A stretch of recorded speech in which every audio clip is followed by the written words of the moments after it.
What is going on, guys? Welcome to Gregos TV. In this video, I'm gonna go through the things that I do not like about my electric car, which is the Kia Niro EX Premium Edition. And before I jump into all those things, though, I do want to let you know I really like the car.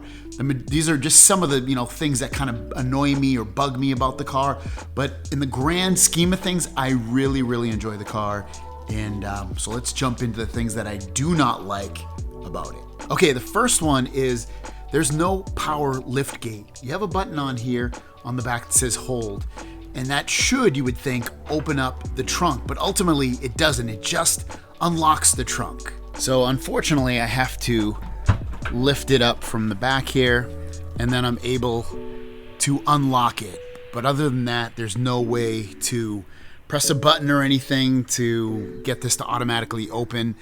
Not a huge deal, but it is something to know, and it's a little bit of an annoyance for me anyway. I really wish it had a power lift gate that would automatically open with the touch of a button.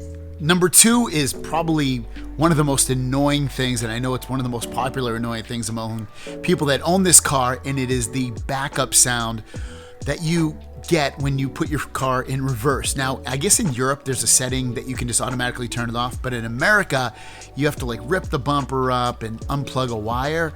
Total pain in the butt, but let me show you so you can hear it. It's super annoying.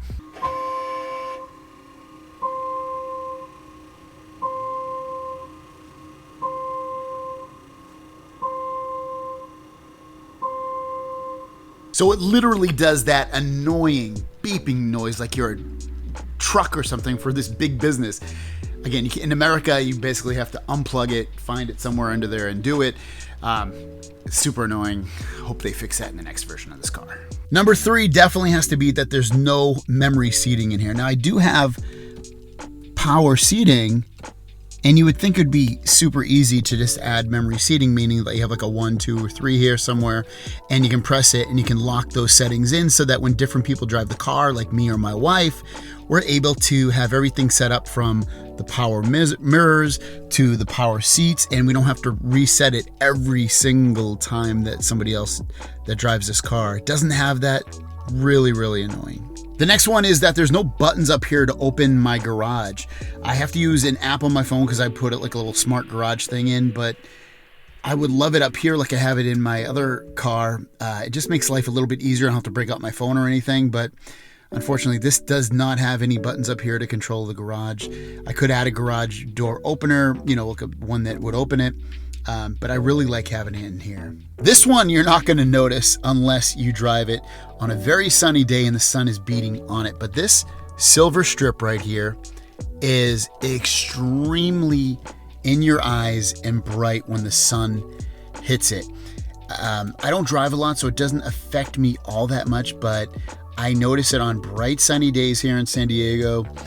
The sun beats right onto it, and then this part it just reflects in my eyes and is extremely not only annoying but distracting as well. I'm going to probably end up having to add some kind of black tape or something to this to dull it down, because right now it's really ridiculously bright.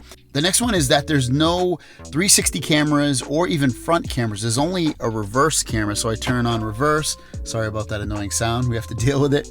But this is the only camera I have, is this reverse camera, which is great. I love having a reverse camera, but I would have loved to see a camera on the front and also 360 cameras all along the car so that I can see what's going on. You do have sensors and things on the back here, but ultimately a 360 camera would have been nice to add in here. Lastly would have to probably be the looks. Now, I'm not a huge fan of the way that this car ultimately looks. It doesn't really have like sharp curves. It doesn't have like a hugely beautiful design to it. It's got a little bit design, I guess you could say, with the blue accents here on here, but ultimately it's not a car that's going to win any beauty awards. And I'm pretty happy that this is a lease. That way the next car I can get can be something that I ultimately really love the way this looks. It's just, I'm not a huge fan of the look of the Kia Niro EV car. So there you guys go. Those are some of the things that annoy me / that I dislike about this car. But ultimately, the drive on it is really smooth. It gets really good gas mileage. I got a pretty good deal on it overall. It's reliable. It has most of the features that I wanted in a car, and I'm happy with it for the most part. I mean, when you get into this price range, you have to sacrifice some things, and I know that. But it would have been nice if it had those things that it is missing. It doesn't seem like, groundbreaking things that are going to really make or break this car. Thanks for watching. If you have this car, let us know in the comments down below what you don't like about it. We'll see you guys down the road. Peace!